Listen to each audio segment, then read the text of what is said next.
A leitura é uma prática que traz inúmeros benefícios e, quando estimulada desde a infância, os impactos positivos podem ser muito maiores. Por meio dela, as crianças e jovens desenvolvem a concentração, memória, raciocínio e compreensão, estimulam a linguagem oral e ampliam a capacidade criativa. O estímulo para a criação deste hábito deve partir da família e ser continuado na escola com práticas partilhadas e diversificadas que permitam aos alunos usufruir destes momentos. Temos hoje connosco Manuela Vaz de Carvalho, professora do primeiro ciclo aposentada e agora escritora. É coautora em várias antologias de poesia no âmbito da lusofonia. Publicou o seu primeiro livro de poesia, Impactos, em 2019 e em 2022 o seu segundo livro, Dialetos da Alma. É coautora do primeiro poemário promovido pelo Instituto da Ciência Educativa, Caminhos de Aristides. Temos também connosco Carla Noga, mãe de Ema, aluna do primeiro ciclo do ensino básico da Escola Básica número 2 de Vila Real. Venha connosco neste programa conhecer a magia da leitura, importância dos hábitos de leitura na infância e adolescência. Bom dia, sejam bem-vindos ao De Mãos Dadas, programa dinamizado pela Associação de Pais e Encarregados de Educação do Agrupamento de Escolas de Ocão. Hoje, neste programa da terceira temporada, vamos estar à conversa com Manuela Vaz de Carvalho, professora do primeiro ciclo, aposentada e agora escritora. É coautora em várias antologias de poesia no âmbito da lusofonia. Publicou o seu primeiro livro de poesia, Impactos, em 2019 e em 2022 o segundo livro de poesia, Dialetos da Alma. É coautora do primeiro poemário promovido pelo ICF, Caminhos de Aristides. Carla Noga, mãe da Ema, aluna do primeiro SEB da Escola Básica número 2 de Vila Real. Ora, antes de mais, agradecemos que tenham aceito o nosso convite para estar aqui connosco, aqui com a Associação de Pais do Agrupamento de Escolas de Ocão, no nosso programa de Mãos Dadas, para conversarmos um pouco sobre a magia da leitura. Pronto. E por isto, posto isto, o que é que nós gostaríamos? Os nossos ouvintes estão ansiosos para vos conhecer um bocadinho, por isso pedimos que façam uma breve apresentação aqui aos nossos ouvintes, que é para eles saberem quem é que são, pela vossa viva voz, quem é que são as nossas convidadas. Então, bom dia a todos os ouvintes. Antes de mais, agradeço a vossa disposição, a vossa disponibilidade para nos estar a ouvir. E há muita gente que se calhar me está a ouvir e que já me conhece, porque eu trabalhei em duas escolas aqui na cidade de Vila Real, na escola do bairro e nas Flores. E depois fui colocada na escola da Portela, onde eu estive durante 8 anos, os meus últimos 8 anos como professora, e daí me reformei, me aposentei. A escola foi para mim sempre uma paixão. Eu digo sempre, em qualquer sítio onde esteja, que continuaria sempre a ser a minha profissão, hoje, com todas as controvérsias, com todos os problemas, mas eu sou uma mulher de coragem e teimosa. Eu sou uma pessoa que duvido sempre de quem me diz que está tudo mal, que a escola está num fosso, não, estou sempre a dizer que há esperança, que nós temos que lutar pela escola. Pronto, a minha alma é de professora, não podia ser mais nada na vida, acho que até morrer. Ainda hoje continuo a aprender e a ensinar tudo quanto eu aprendi na vida até hoje. Já sou um bocado velhota, não é?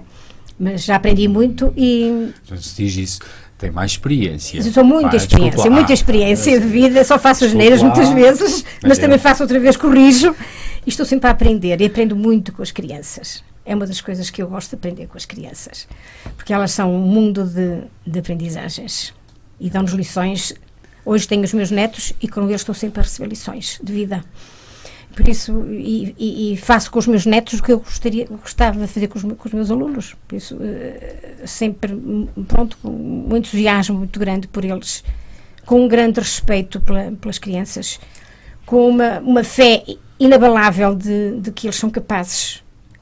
E há uma frase que eu digo a muitas pessoas, colegas minhas que estão ainda no ativo, e ainda há dias escrevi essa frase que eu muitas, esse pensamento: onde é que eu estou a errar para que aquela criança não esteja a atingir os objetivos? Onde é que eu estou a errar? Eu dou este conselho a muita gente: nós temos que ter algum sentimento de humildade e pensarmos que o mal não está do outro lado sempre. Às vezes está em nós, professores. Nós é que ainda não conseguimos chegar lá.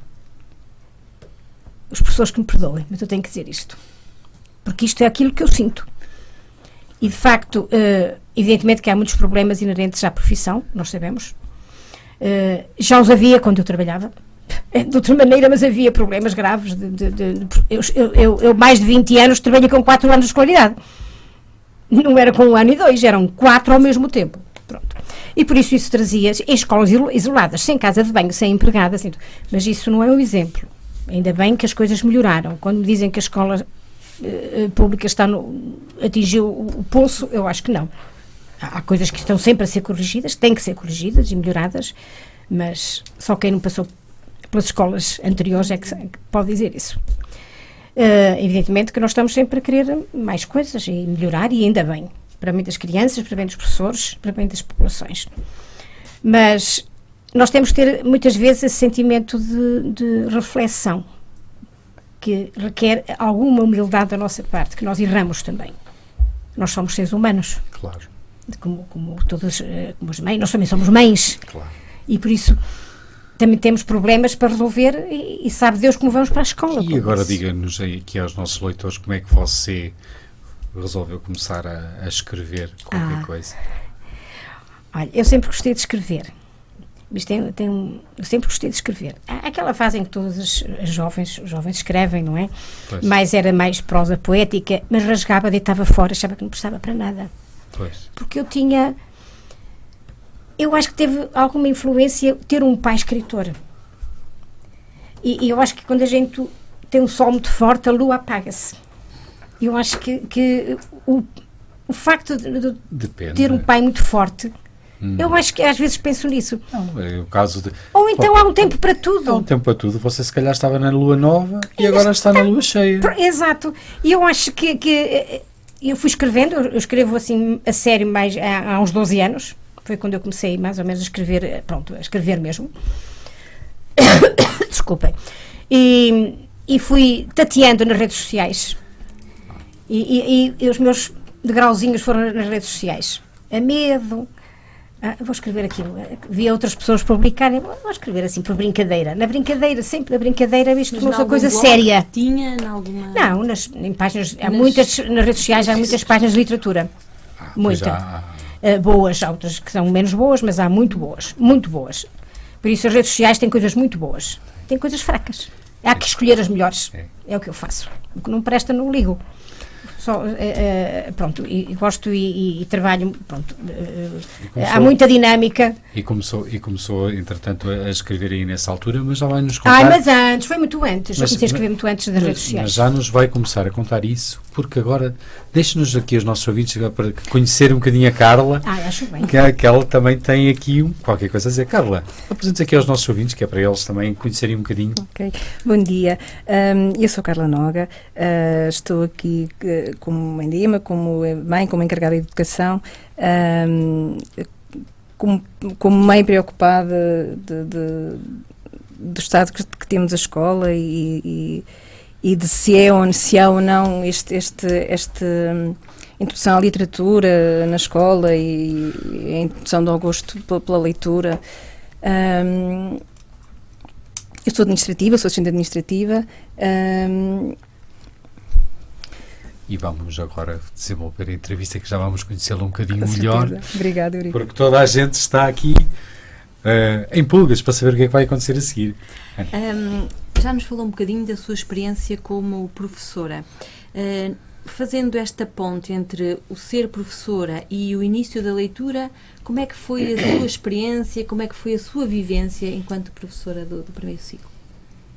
Mas refere-se ao início da leitura? dos seus alunos, como é que conseguiu, através da sua profissão, Sim. da sua muito nobre profissão, conseguir implementar nos seus alunos o estímulo pela leitura, a curiosidade pelos livros? Ora bem, eu acho que comecei, eu acho que começa pelo manuseamento dos livros, ainda sem saberem ler os miúdos. Por isso, há curiosidade, a criança começa a ver só as imagens, não é? Normalmente é o que nós fazemos também. Gostamos de ver primeiro as imagens. Mas depois, o adulto, aliás, esse incentivo até vem, o primário mesmo vem de casa. É de casa de onde ele vem, tem que vir. E depois, na escola, há uma continuação desse incentivo. Eu acho que o gosto pela leitura está misturado com o da escrita. Eu acho que a pessoa... Acho que uma pessoa incentivar uma criança só a ler não chega. Tem que haver uma mistura entre o ler e o escrever. E por isso, eu acho que é difícil dizer quando eu comecei a incentivar para a leitura e para a escrita, porque as coisas estão todas misturadas. Eu, por exemplo, uma das coisas que eu tinha, uma das coisas que eu fazia na escola, por exemplo, na Portela, lembro-me da Portela, eu estive lá a trabalhar 8 anos. Eu tinha 4 anos de escolaridade. E eu tinha uma biblioteca bastante recheada até. E então, por exemplo, como tinha os 4 anos em simultâneo, eu tinha momentos em que eu tinha, por exemplo, um 4º ano, um 3º ano, acabava o trabalho que estavam a fazer, eu estava com o 1º e o 2º ano, eu tinha que me dividir. Sim. E eu tinha recursos, a biblioteca era um recurso que eu tinha muito bom. E então, quando a criança acabava, eu disse, não me interrompem, porque eu estou com os pequeninos. Por isso os meninos vão à biblioteca e escolhem um livro. Escolhem um livro, por isso eles já tinham curiosidade de ir à biblioteca, vamos à biblioteca. E depois eu criei ficheiros, eu criei um ficheiro, ainda lá deve estar, se calhar, pendurado na biblioteca, para que a criança não fosse só ver as figuras. Ia para o livro, imaginemos um livro sobre o mar, qualquer coisa. Eles gostavam muito de ler sobre animais. Eu lembro desse pormenor. Sim. E eu disse, mas muitas vezes há a tendência de só verem as figuras e depois não ficar mais nada. E então eles, no fim de lerem, imaginávamos que liam a página 7, eles tinham que ir preencher um formulário que eu criei na escola, com perguntas em que eles tinham que ver o livro, o editor. Até lhe vou dizer uma coisa, inspirei-me numa revista que há super interessante. Chama-se Super Interessante. Não foi novidade minha, inspirei-me nessa revista. E então, eles tinham que escrever todos os dados do livro, a editora, quem foi o ilustrador, se fosse estrangeiro, eles copiavam a palavra e pronto. E depois, o que é que achou super interessante? E a criança tinha que escrever, por isso está a leitura e a escrita. Eu acho que as coisas, eu não consigo conceber a leitura sem a escrita. Acho que há um acompanhamento. E eles tinham que depois ir descrever aquilo que acharam super interessante. Tinha uma parte. E depois iam ler à turma. Olha, eu li este livro, lá descreviam um livro, e depois o que eu chamo super interessante, por exemplo, sobre as baleias, que ninguém sabia. E então a criança ia comunicar à turma o que achou super interessante. Por isso, há aqui uma simbiose entre a leitura e a escrita. E aos bocadinhos, porque isto não é implementar, agora vais ler. Não.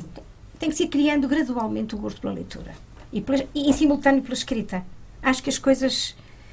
Eu, por exemplo, nesses anos que estive lá, candidatámos-nos até, mas ainda não era agrupamentos, eram os conselhos escolares, e fizemos uma candidatura à Gulbenkian, e fomos subsidiados pela Gulbenkian, pelo projeto de leitura que fizemos, a nível das várias escolas, Andrés, Portela, por ali assim, aquelas todas ali, Mosteiro, eram várias escolas. E então... Nós tivemos um subsídio na altura, já há bastantes anos, há 20 anos, bastante... E então, nós fizemos um livro, que a minha turma, a minha escola, as crianças escreveram uma história, construíram um livro com as páginas, inventamos o nome do editor, ilustração, e depois mandamos para a Gulbenkian. Eles construíram um livro. Por isso, uma coisa leva à outra. A escrita e a leitura estão ligadas sempre. Eu acho que é... Depois vai crescendo conforme... Tem que ser. Assim, coisas. Isto é um exemplo, para lhe dar um exemplo mais... Sim. Como é que se consegue atingir... E fazendo as mesmas coisas. Agora uma questão para a Carla. Carla, Diga-nos aqui, a nós e aos nossos ouvintes, enquanto encarregado de educação, como é que vê e avalia a importância dos hábitos de leitura e como os estimula na sua pequenina? Na verdade, acha que estão realizados nas crianças? Como é que... Eu acho que, principalmente a poesia, que é o que estamos a falar hoje aqui com a presença da professora Manuela, é muito importante, porque é uma escrita muito rica, muita figura de linguagem, muito dada à interpretação. Portanto, eles gostam de rima, da métrica, portanto é muito importante para eles, até mais por brincadeira. Por exemplo, eu e a Emma fazemos um jogo de rimas, habitualmente, ou só as frases a rimar, ou só as palavras, porque isto vai-lhes criando interesse em procurarem mais, em descobrirem outras palavras, e acho que é muito importante fazermos isso desde cedo, para eles terem sempre esse hábito, criar essa curiosidade, deixar a sementinha para ir crescendo e eles irem desenvolvendo, não só depois a poesia também, não é? Mas acho que a poesia, como é tão rica, acho que é mais importante nós começarmos por aí. E nós fazemos esses jogos. A Emma, graças a Deus, temos muitos livros em casa, muito interessantes. Ela tem 2 cantinhos de leitura deliciosos que ela usa frequentemente, porque desde sempre os tem. Desde que era bebê ainda não percebia nada daquilo, sempre teve. Portanto, é uma coisa que faz parte. Isso, Emma? Como é que foi fazendo? Como é que foi esse percurso desde que ela era bebê, desde que ela era mesmo pequenina? Como é que foi estimulando? Como é que... Sempre a levei a bibliotecas, sempre a levei a livrarias, desde sempre. Mesmo que ela não fosse fazer nada, pelo menos via-me a fazer, e via os outros, ia vendo os livros, sentindo os cheiros, e ia pegando num e noutro, vendo as cores, vendo o que lhe chamava a atenção. E sempre fizemos cantinhos de leitura e momentos de leitura em casa. Não só quando vão dormir, mas mesmo durante o dia. Por exemplo, os nossos domingos de manhã habitualmente eram sempre no cantinho de leitura, a manhã inteira. Portanto, é uma coisa que eu sempre fiz com ela, sempre. Portanto, ela não conhece outra coisa que não isso. Portanto, agora faz parte. Não é? Trazia também a leitura já antes de ser mãe?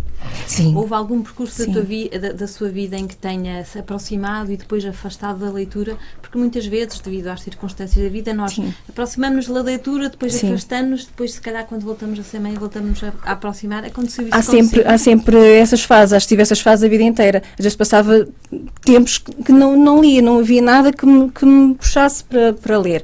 E depois havia alturas em que eu lia imenso. E aconteceu uma coisa engraçada quando tive a Emma, foi deixei de ler coisas para mim, ou coisas mais de adulto, e só lia livros infantis e começámos a comprar só mais livros infantis, portanto afastei-me bastante durante os primeiros anos. Agora mais ou menos há 2 anos, também ela tem 7 anos, portanto já não está tão dependente, e eu voltei um bocadinho às minhas coisas, não é? Passamos todas por isso, e a leitura, com a leitura aconteceu isso, tive esse afastamento, mas mesmo assim nunca deixei de fazer com ela, com os livros dela. Muito bem.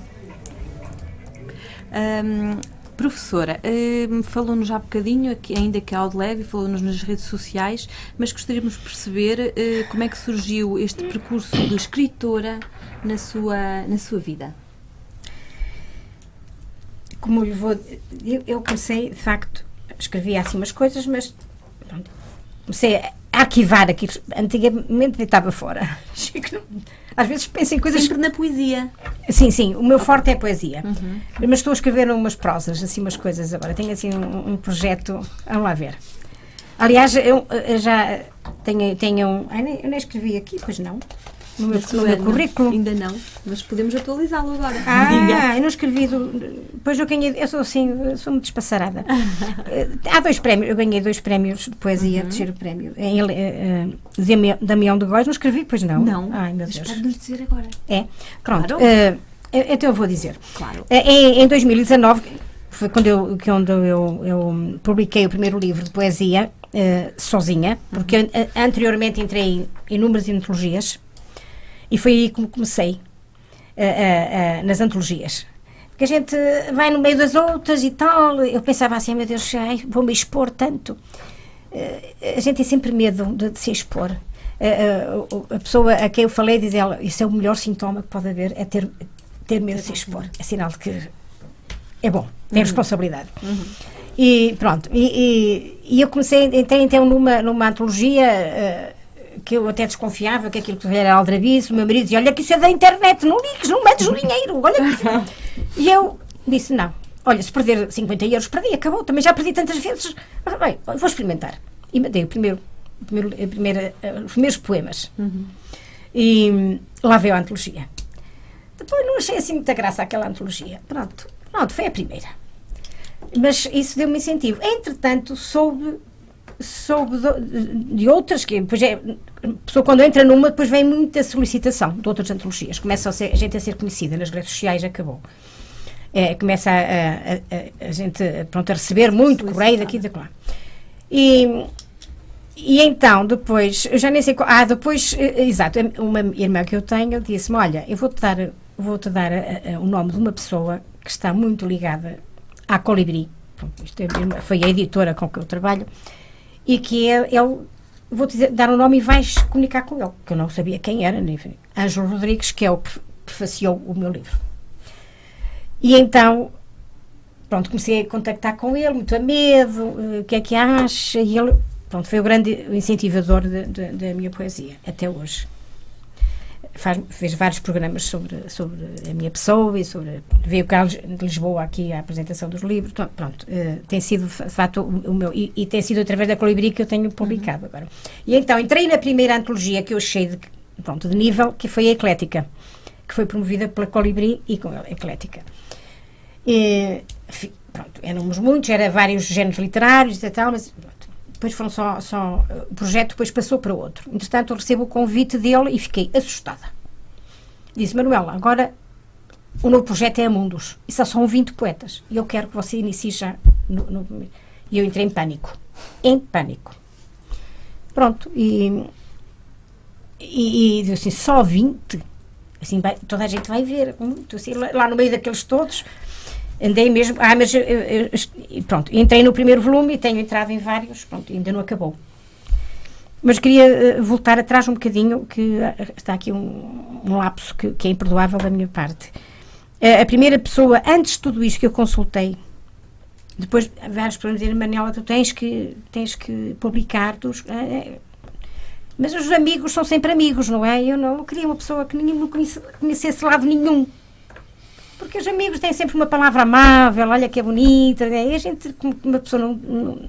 Aquela insegurança. E eu consultei, então, uma professora da universidade, que está agora aposentada, a doutora Henriqueta Gonçalves, que está aposentada, mas na altura ainda não estava, e ela é catedrática de literatura, e ela tinha uma grande admiração pelo meu pai, pelo que ele escrevia, e eu, a medo, que mal a conhecia, pedi-lhe se ela poderia fazer-me o favor de me ver um calhamaço que eu tinha. Isto só para... Pronto, comecei mesmo. E ela disse, Manuela, assim, a senhora deixa na universidade, mandou-me lá ir, e eu fui à universidade levar-lhe e deixei no gabinete. Passado para aí um mês e tal, ela telefonou-me e deu-me o grande incentivo. Manuela, isto é para publicar. E eu quero ser a apresentadora desta obra. Aquilo foi mesmo um empurrão. É que eu precisava, porque a pessoa não me conhecia. E muito crítica. Aprendi muito com ela. E foi a pessoa que, de facto, me deu o primeiro empurrão para eu publicar. Depois vieram as antologias, umas e outras. Lá fui andando. E depois, vários convites que tenho. Entrei, por exemplo, numa... Acho que diz aí... Não interessa. Que é com o Brasil. Tenho várias antologias já com o Brasil, em coautoria, não é? Com várias. Aliás, convidada pelo Dr. Diamantino Bartolo, que é aqui do núcleo, que é português, que é o intercâmbio entre a Literati e o Unalab. E outras antologias várias que tenho entrado. Agora tenho feito mais seleção. Só vou, assim... Coisas é bom sinal. E gosto, e pronto. E a pessoa... A antologia é que me fazer para que é que vais fazer antologias? Então, há pessoas que fazem exposições de pintura em conjunto de vários pintores, vários, não é? Acho que é uma forma de nós partilharmos com outros e conhecermos mais. E pronto, e depois olha, e depois aos concursos eu já ganhei, por isso ganhei 2 terceiros prémios de poesia. Da Geral, acho que não está aí. Não está, esqueci. Não sei porque é que eu não pus. Que foi o Damião de Góis, isto agora voltando, que foi em 2019. e terceiro prémio em Alenquer. E em 2022, calhou no mesmo ano dos livros, foi o Pedro de Alenquer, também terceiro prémio, e uma menção honrosa num texto em prosa. Ok. Que lá está. As vivências fazem tudo, fazem muito. É verdade. Ora, Carla, quais são para si... Depois cortem um bocado essas coisas que estou a falar. Quais são para si os benefícios que a leitura traz às crianças e quais os aspectos principais que destacaria relativos à importância da leitura no desenvolvimento da criança? Bom, isto vai dar-lhes vocabulário, vai dar-lhes gosto por saber mais, por estudar, vai facilitar depois a interpretação em tudo o resto que eles vão fazer a seguir. O Eurico disse-me a importância e depois, desculpe. A importância e quais são os aspectos principais, os benefícios que a leitura traz, que notou? Assim, quais são aqueles que notou mais que, além do ganho de vocabulário, mais questões? Eu acho que lhes mexe muito com as emoções, com a sensibilidade deles. Como estávamos a falar, por exemplo, da poesia, isto vai buscar temas de humor, a perda, a família, a natureza, a amizade, vai sensibilizá-los para uma série de temas, não é? E não só, mesmo solidariedade, portanto, podemos falar um bocado de tudo. E torna-os mais ricos, não é? Quais são os aspectos principais que considerou que quando começou a fazer aqueles serões de leitura ao domingo, quais foram os aspectos principais positivos que notou na Emma? Eu acho que o primeiro para ela, antes dela perceber muito bem o que é que se passava ali, era o estarmos juntas, o momento que se criava em família.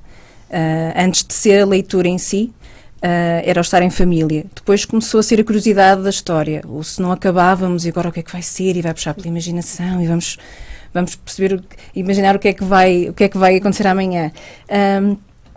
E agora o que acontece, também muito engraçado, ela agora já lê, ela está no primeiro ano, e então estamos noutra fase, vamos tendo vários níveis neste desenvolvimento. E agora noto que ela já quer escolher os livros dela e descobre as coisas sozinha, já faz historinhas dela, já lê qualquer coisa, claro, influenciada por uma coisa ou outra, e já vai criando algumas histórias dela. Portanto, acho que pode torná-los mais humanos, mais preocupados, mais sensíveis, mais bondosos, mais atentos a tudo o que está à nossa volta. Consegue perceber da sua experiência com a Emma como é que ela se interrelaciona depois com os colegas a nível da leitura? Se querem trocar já livros, se isso também ajuda a estimular essa ligação com os pares? Eu creio e espero que isso vá acontecer. Eu comecei a lição no primeiro ano, ainda há muitos na turma que ainda estão a começar a ler. Portanto, ainda não há muito isso, mas uma coisa engraçada que ela já faz, ela leva muitas vezes as colegas lá para casa depois das aulas, e ela gosta de mostrar já os livros que tem e gosta de mostrar o que é que já leu e o que é que não leu. Portanto, acho que é o início disso. Sim, dessa troca de experiências com os colegas. É muito importante. Diga-nos, professora, complete-nos aquilo. Posso fazer um? Claro que sim.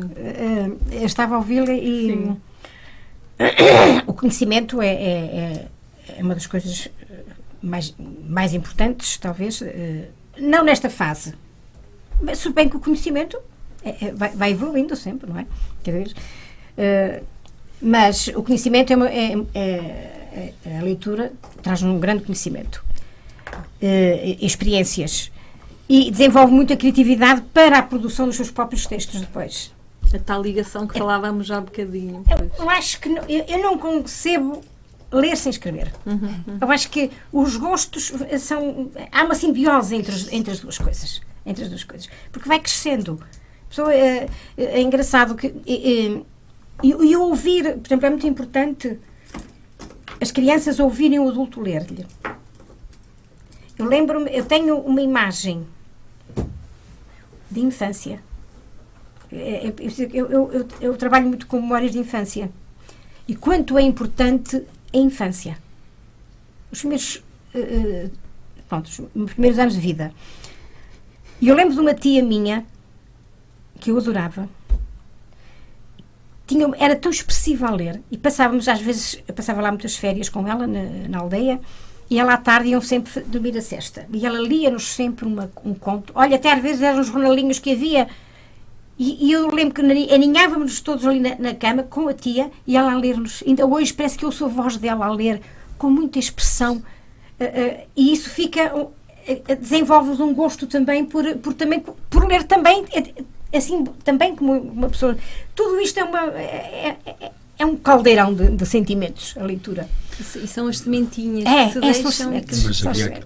Mas há aqui uma questão que é importante, e a professora chamou agora a atenção, que são os hábitos que existiam na sua infância e os hábitos que existiam na nossa infância já eram diferentes. Por exemplo, a televisão roubou muito espaço. Eu lembro que os meus pais, a minha mãe também contaram que muitas vezes o serão era feito com leituras. Era feito com leituras e pronto, e eles foram sempre procurando transmitir isso um bocadinho aos filhos. Mas a televisão está a ocupar cada vez mais o espaço da leitura. Quem diz a televisão, diz o telemóvel, o tablet, e é uma questão muito difícil de gerir. Agora, a questão tem a ver com o seguinte, vocês entendem, as senhoras entendem que os pais, neste campo, devem servir de exemplo para mostrar à criança os hábitos regulares de leitura ou não? Sem dúvida. Então, nós somos o primeiro exemplo. Desculpe, podia falar, professora Manuela. Nós somos o primeiro exemplo em tudo, não é? A primeira coisa que as crianças fazem é imitar a mãe e o pai, a figura da mãe e do pai. Portanto, se eles nos virem com o telemóvel, vão dizer, dá-me o telemóvel, não é? Se virem com um livro, vão dizer, deixa cá ver um livro, não é? Se nós os habituarmos, como eu estava a dizer há bocado, a fazermos serões a ler, por exemplo, que fazíamos primeiro, e fizermos sempre, eles vão sentir falta disso se não tiverem, portanto vão querer continuar, não é?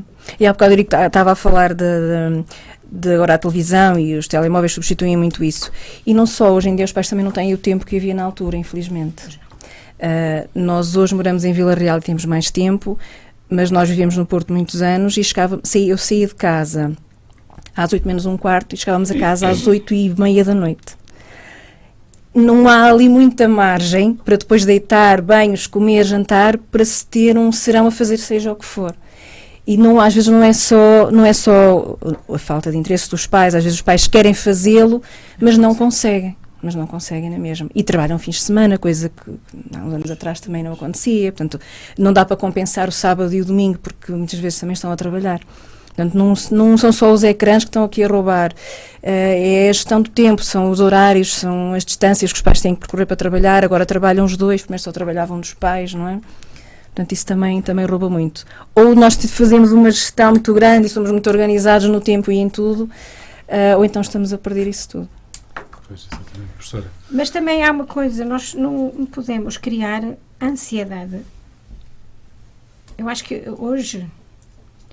Eu vejo que eu tenho netos pequenos e geralmente os dois que estão perto de mim e acho que hoje os pais querem antecipar tudo. Acho que há uma pressão muito grande para as crianças andarem em tudo, eles têm que ser gradual. O gosto pela leitura não é, está no primeiro ano já tem que ter gosto, não tem que ter gosto pela leitura, vai tendo devagarinho. Temos é que lançar as sementinhas, como dizia aqui a Ana, para que elas despertalhem. Há uma fase para tudo. Há a fase em que eles começam por ver os bonecos e até contar a eles a história, em vez de ou contarmos nós as histórias, ou lermos a nós as histórias, para eles depois despertarem o gosto para outras histórias. Não podemos criar a ansiedade. Que meu filho não tem hábitos de leitura. Com 6 anos, ainda não pode ter. Com 7 anos, vai tendo devagarinho, aquilo vai crescendo. E eu acho que hoje os pais, eu vejo, como disse, eu tenho netos e filhos, não se pode criar a ansiedade que eles tenham que fazer tudo. De repente, as crianças estão a crescer em tudo. Nas pernas, nos braços, na inteligência, nos afetos. E é isso que nós temos que ir amparando, esse crescimento. Cada um tem os seus tempos. E tem o seu ritmo. Tem o seu ritmo.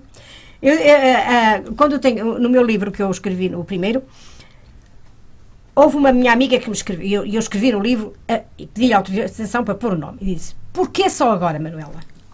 Porquê só agora é que eu me revelei como escritora? Eu disse, há um tempo para tudo. Nós temos... há pessoas que começaram a pintar tarde e que foram grandes pintores. Há pessoas que começaram a escrever tarde e foram best-sellers. Eu não sou, nem serei, mas pronto. Porque acho que há um tempo de arrecadar, há um tempo de construir. E um dia sai. Um dia começou a sair. A mim aconteceu-me isso. E as crianças também têm que ter o seu tempo, o seu ritmo. Por isso nós também não podemos criar ansiedade. Ler, é preciso. E se ler só ao domingo? E se só ler uma página? Leu aquela página no domingo e vamos falar sobre essa página. Porquê é que vamos ler um livro inteiro a correr? Não. Vamos ler, gostaste desta página? Então vamos ler esta. Vamos conversar agora sobre ela. Enquanto estamos no sofá, ou no jardim, vamos falar sobre a página que leste. Gostaste? Às vezes é tão importante ler como conversar sobre aquilo que se lê, o pouco que se lê. Aliás, essa é uma parte importante que toda a gente tem, que eu noto que as crianças hoje em dia, além do enriquecimento da linguagem, do vocabulário que a leitura proporciona, a questão da sintetização do que leu para conseguir transmitir pelas palavras dela o que ali está, é meio caminho andado para que quando ela cresça consiga ter um vocabulário mais alargado. Não sei se vocês dão conta disso. Ou pelo menos consigam transmitir sentimentos, e o poder pensamentos, crítico sobre o que leu. E argumentação. Porque eu há dias, o meu neto, tem 7 anos, ainda no 2º ano, leu um livro e ele anda no Piaget. E lê um livro por semana. Mas um livrinho de histórias desses, para a idade dele. E depois tem uma fichazinha que tem que preencher. Um caderninho onde ele tem. E ele tem que escrever o que não gostou ou o que gostou e justificar. E eu não gostei, ele disse, e tem que dar um valor à história de 0 a 5, acho eu, ou qualquer coisa assim. E ele pôs 0. E eu estive a conversar com ele. Porque é que é 0? Não há nada que seja só 0. Também não há nadinha que... Não gosto deste livro. Nem gosto da história, já o conhecia, não me deu interesse nenhum. Então é isso que vais escrever. Escreveu isso. Vai ser crítico literário. Repara, se calhar não é mais importante, tudo é importante. Se calhar não criar a ansiedade de chegar com o livro até ao fim, mas ler 2 páginas, muito bem, vamos ler. Vamos refletir sobre as personagens, o que é que tu concordas? Quer dizer, isso é crescer. Sim, não é? Sim. Não ser assim, não criamos a ansiedade, ela vai ler, tem calma. Com calma. Há momentos saborear, com regras. Saborear o que se lê. Sim. Por isso, isto é muito que se lhe diga. Nesta temática, como é que consideram que deveria ser o acesso universal aos livros por parte das crianças e jovens? Há ou não esse acesso universal à leitura e aos livros? Como é que entendem que estamos? Carla? Eu acho que deveria ser muito maior. Por exemplo, curiosamente, eu ontem falava com colegas da escola, da IEMA, e falávamos da biblioteca escolar. Nós temos 3 no nosso agrupamento, não é? A biblioteca devia ser uma coisa aberta às crianças, todos nós achamos que deviam dinamizar a atividade, deviam levá-los de aluno a aluno, turma a turma, nos tempos mortos, enquanto uns estão nas AECs e outros não. E isso não acontece. E era tão fácil. Não é? Já está 1, 2, 3 ou 4 professores destacados por cada biblioteca, por escola. E nós eu falo pela IEMA, eu não a vejo a fazer ou a frequentar a biblioteca, ou a incentivarem a levar um livro para casa, um livro diferente. Se calhar se começássemos por aí, não é, porque nem todas as crianças conseguem ter livros em casa, nem todos os pais conseguem proporcionar livros novos em casa ou livros para as idades deles. Temos as nossas bibliotecas, acho que devia começar por aí. Os professores titulares, os coordenadores, quem está encarregue das bibliotecas, começar por aí. Fazer com que isso acontecesse, com que todos eles tivessem acesso. Descentralizar um bocadinho as bibliotecas escolares, que estão em 3 sítios muito específicos, e levar a leitura, levar os livros às escolas periféricas, se assim poderemos chamar. Sim. Atenção, que só à parte, aqui a biblioteca que está perto aqui do estúdio de gravação, não é? Tem um carro itinerante, como existia antigamente aquela carrinha da Gulbenkian, não é? Que todos nós vimos na nossa infância aparecer, e eu registro na escola do meu filho mais novo, que de vez em quando ela vai lá, aparece essa carrinha itinerante para lhes dar, para trocarem livros, e ele leva o livro para casa e vai todo contente. Biblioteca municipal. Municipal, exatamente, okay. Não é escolar. Professora, a sua opinião? Como é que devia ser o acesso universal aos livros? Como é que devia ser? Eu estou de acordo com a Carla. Eu não sei como é que se processa agora, não é? Nas escolas. Eu no bairro não sei como é, mas eu lembro que o meu neto andou no bairro e ele trazia todas as semanas um livro para ler. Se o professor titular incentivar a isso, Pronto. ou se quem está com a biblioteca incentivar a isso. O ano passado a Iemana Pré trazia. Porquê? Porque quem estava tinha esse cuidado. Este ano que estão no primeiro ano e já leem, seria mais interessante, e não acontece. Por exemplo, ela também pode por ela ir lá buscar, não é? Mas tem 7 anos, ela no recreio quer ir correr e saltar, não é? E faz todo o sentido. Faz todo sentido, e é bom que assim seja, não é? Mas tudo isso tem que ser espicaçado, não é? É preciso criar-lhes o interesse para depois eles irem lá. De facto, olha, eu, por exemplo, estive numa escola, ou noutra, no Campos de Jales, lá para a Terra Fria, e lá está, eu tinha que arranjar estratégias, porque eu tinha os 4 anos de escolaridade, como lhe disse, já em simultâneo, por isso eu tinha que ensinar todos com níveis tão diferentes, não é? E eu um dia recebi lá um inspetor e perguntou-me para onde é que os meus alunos iam. E eu disse: inspetor, ele entrou, e os miúdos entraram, me viram que estava um senhor comigo, foram direitinhos para o pé da estufa.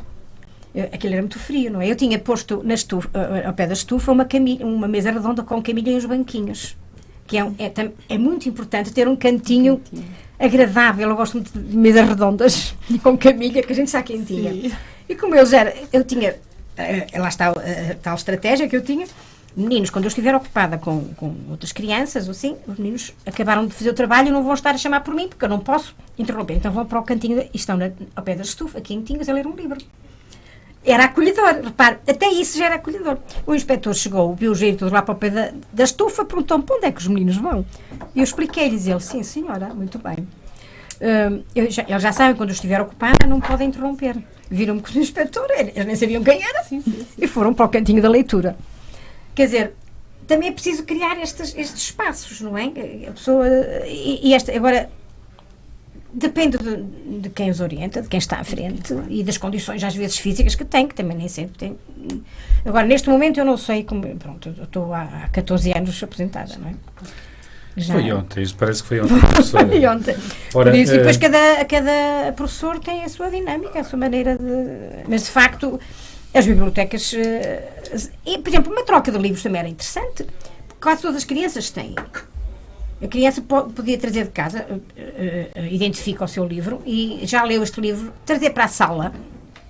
Por exemplo, era uma ideia interessante na própria sala de aula. Também era, se calhar, para uma sugestão. Uma boa sugestão. Já não precisa do livro, tem o nome, depois torna a levá-lo para casa. E então fica num cantinho. Há meninos que não têm tantos, ou já não leram. Já leram aquele, outros já leram, não conhecem o outro, então fazem uma troca de livros e criar um momento de leitura. Porque isso está nos programas. No meu tempo estava. Horas de leitura. Sim. Agora não sei como é que estão. Agora também... A escola está diferente em muitos aspectos. Ora, quais consideram que quais são os desafios da era digital em relação ao livro físico? Vão aparecer estes livros digitais que toda a gente consideram isso uma ameaça ou uma oportunidade? As duas. O que é que acham? Ora bem, eu não gosto de livros online. Não gosto de ler ali. Gosto de ler manusear o livro. Segurar e cheirar. Vocês não sabem a emoção que eu senti quando recebi a tal primeira antologia onde eu entrei. A primeira vez que me expus, mas não apreciei assim muito a antologia, pronto, mas foi a primeira e senti o cheirinho do livro e os meus poemas escritos lá. Foi emocionante. Eu acho que é muito cansativo ler. Agora vai sair um e-book onde eu também estou, é o primeiro. Não tenciono lê-lo lá, porque já requisitei um físico, porque não estou para estar a ler uma coisa, não sei quantos autores. Mas é um recurso também. Temos que ver que também, em certas situações, é muito prático e o tempo não volta para trás nisto. Isto é o que temos e vai continuar para sempre. Mas, de facto, o livro físico é muito mais... É tudo bom.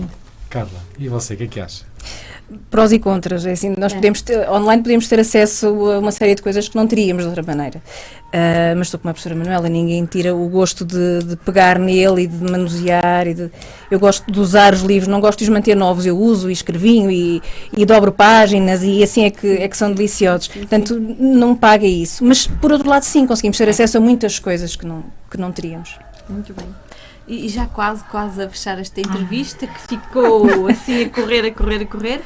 Gostaríamos que deixassem uma sugestão de leitura para finalizar esta entrevista, uma sugestão de leitura para os nossos ouvintes, da vossa experiência, da vossa emoção.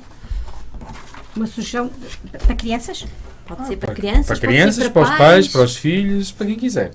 Até pode ser para os dois.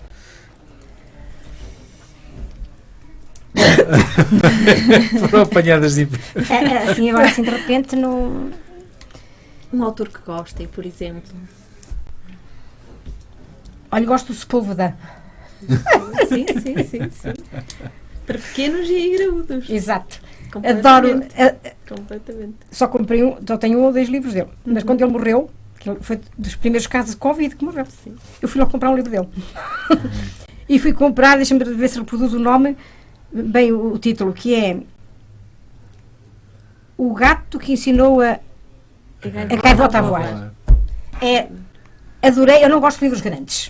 Se me mostrarem um calhamaço, pode ser o melhor do mundo, eu não leio. Acabou, não tenho paciência para estar a ler um livro com 5 centímetros de espessura, ou 10 ou 6. Não consigo ler. E por isso, adorei aquele livro. Ainda há dias estive até a falar com o meu neto, porque até para crianças é bonito. É linda aquela história. Faz parte do... É linda. Penny, a Plano Nacional de Leitura. Exatamente, o Plano Nacional de Leitura. Leitura. Aquele livro é pequenino, não demora muito a ler. Eu devorei, foi um rápido aquilo. Sim. Porque eu sou uma pessoa muito impaciente. Para estar muito tempo a ouvir histórias que nunca mais acabam, eu sou muito sintética, muito... Ok. Carla. Eu gosto. E você? Teorico, assim, de repente, olha, eu consigo pensar no último livro que comprei à EMA a semana passada, que é o meu primeiro Torga. Portanto, acho que fico-me com esta sugestão. Sim. Há tanta coisa, há tantos autores, que eu nem vos consigo dizer agora assim nada, mas acho que fico com essa sugestão. O meu primeiro Torga é uma coisa deliciosa para eles. Muito bem. Ora, para fechar a entrevista, peço-vos sucintamente que deixem uma mensagem aqui aos nossos ouvintes, para que eles, sei lá, para que eles tenham um sol radioso à frente deles quando abrirem um livro. Professora? Olha, eu vou mais sobre poesia, porque eu gosto de poesia, trabalhei muito poesia com os meus alunos. E não deixem escapar momentos de poesia. Eu só vou ler um poema que foi escrito pelos meus alunos, eu trouxe-o aqui, até tinha aqui mais, mas eu já perdi não interessa. Não posso contar a história porque já não dá tempo, porque a história é que é bonita, o que antecede o poema. E então vou lê-lo. O passarinho perdido. Encontrei um passarinho caído no chão. Peguei nele com jeitinho, aqueci-o na minha mão. Piava o pobre passarinho. Não tinha pai nem mãe, estava sozinho. Levei-o para a escola e todos se encantaram. Arranjaram-lhe um ninho e ficou quentinho. Para o alimentar, demos-lhe maçã, tal como fazia a sua mamã. Agora está feliz o nosso passarinho e no meio de amigos encontrou o seu ninho.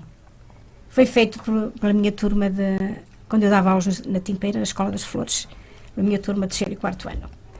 No momento em que a criança chegou da parte de tarde, encontrou um passarinho, ainda nem penas tinha, acabadinho de nascer, e caído no chão. Fez este poema. E isto foi da parte de tarde, eu disse, eu não quero saber de programação para nada, nem de planificação, para não que tinha planificado, zerei tudo. E disse, meninos, vamos fazer um registro deste acontecimento. Fizemos um poema coletivo. Tenho mas hoje... feito por Nuno Almeida. Carla, diga-nos... Tem umas coisinhas. Carla, deixe-nos aqui uma palavra aos nossos ouvintes, se não se importa. Bom, acho que devemos aproveitar, como eu há bocado estava a dizer, e eu já partilhei muito disso, nós às vezes temos muito pouco tempo para estar e para ler, tentarmos criar esses momentos em vez de irmos com eles de tarde ao shopping ou aqui ou além, criarmos alguns momentos e incentivá-los a descobrir coisas simples da natureza, emoções novas daquele dia e tentarem escrever qualquer coisa sobre isso ou procurar nos livros que nos ajudem a perceber isso. Passar mais esse bocadinho de tempo com eles, porque é isso que eles vão lembrar mais, o momento que passam encostadinhos a nós a ouvir-nos. Ora bem, e assim termina mais uma emissão do nosso programa, onde tivemos o prazer de falar sobre a leitura, sobre contos e recontos, hábitos perdidos que desejamos recuperar, benefícios cognitivos e de socialização e, sobretudo, acerca do prazer de ler. Sob o olhar e a ação persistente dos pais e da escola, estimulado por iniciativas em sala de aula, com momentos de leitura em voz alta, presença de escritores ou até de pais, constroem-se momentos que serão certamente impactantes, recordados e mimetizados pelas crianças. Assim se persista e continua a ler e reler sobre a importância e o prazer da leitura. Ora, acompanhe o nosso programa na Universidade FM ao sábado pelas 9 horas da manhã e venha de mãos dadas ouvir, partilhar e contribuir para uma educação mais justa, feliz e equitativa para as nossas crianças e jovens. Recorde-se, as crianças e jovens de hoje são os adultos de amanhã. Contamos com a sua presença para, de mãos dadas, construirmos um mundo melhor.